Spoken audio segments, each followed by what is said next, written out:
Alright, we're going to take a look here at Eric's backstroke above the water, and we're going to see some better views of some things underwater actually, so this one will take a little bit less time.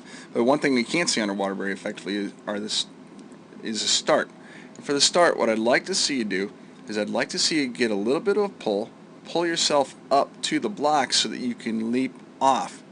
You can see if you can throw those hands over the top, you can get a little bit more extension. It'll be easier to do so with a pad in there. You're going to be able to get under the water and use some underwater dolphin kicks as opposed to skimming on the surface of the water. If we can cut down the amount of time that we're actually swimming and replace it with time that we're kicking underwater, then we save a lot of strokes and we save a lot of energy as we go along. Okay, as we look at this through the first phase, you'll see this underwater. What I notice is that we have a really shallow catch. Okay, remember the water is pretty light and easy to cut through in the first, I'd say 3 to 6 inches. Okay, when we've got the first 3 to 6 inches that are easy to get through, your hands move through it very quickly. Okay, we'd like to get your hands to move through a little bit more slowly. We use the analogy of carrying the barrel versus carrying the teaspoons, but we want to get down there. We want to get down below at least 4 or 5 inches so that you can catch hard water. Right now what's happening, you're skimming, you can see that how that impacts it, or you can see that effect with the bubbles on the surface of the water. You've got good tempo, but you're not carrying a lot of water with each stroke that you're taking. So you're taking the equivalent of carrying it through the Dixie cups, moving water through Dixie cups. We want to get you to catch a little bit more water. When we come off this wall, we can see, again, let's stay underwater. Let's use some dolphin kicks.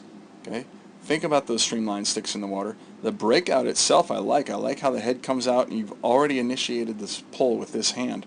I'd just like to see you, instead of doing it right there, be out right about here where we have that 5-yard mark. If we can do that, then you're going to be moving past some people. There's a lot of people that aren't willing to do that type of thing when they're kicking. We're a little bit deeper on the catch with the left arm than your right.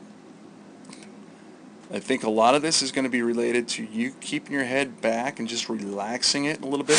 As you keep that head back, it's going to make it easier for your hips to stay up on top of the water. If your hips are up on top of the water, then it makes it easier for you to roll from side to side. I got a few too many squiggles on there.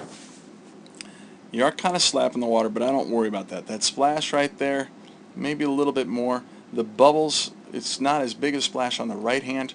You're going to see a lot of bubbles underneath the water. Don't worry about the bubbles too much. Your hand is going to be able to slice through that fairly easily. Okay? But what I do notice is that when you smack the water like that, it is tough to get a very clean injury. It is tough to get a good feel for the water early on.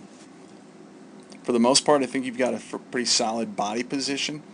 It's going to be made more so by the consistency of the kick. You can see every now and then you throw in a little bit of a kick from the knee. We can eliminate that kick from the knee and primarily kick from the hips. Then it's going to bring your hips up on top of the surface of the water a little bit more and make you more effective on your backstroke. Let's take a look at it now underwater. Alright, we're going to take a look here at Eric's underwater backstroke. And I'd like to see him get a little bit more of a streamline off that wall and take advantage of those walls. He's got good tempo, and we see that. He maintains that. You can see he's getting a little bit fatigued, so he's slowing down a little bit. Now he may slow down. Yep, you can see that he's stretching out those strokes, kind of trying to gauge those flags. So he goes into that wall, lifts that head up. Oh, you see that right here? This little ump. You want to carry enough speed in so you don't have to come up like this and then go around. What you want to be able to do when you're coming into that wall is go in, keep the chin down, and then come right back out. Okay, if you can do that, you're going to carry more momentum into the wall. You're going to carry more momentum out of the wall. Does a nice job at getting tucked up. A little bit low, you can see that he's far away from the wall. That's why his feet slide down. And when your feet slide down on the wall like that, it's going to cause you to come up.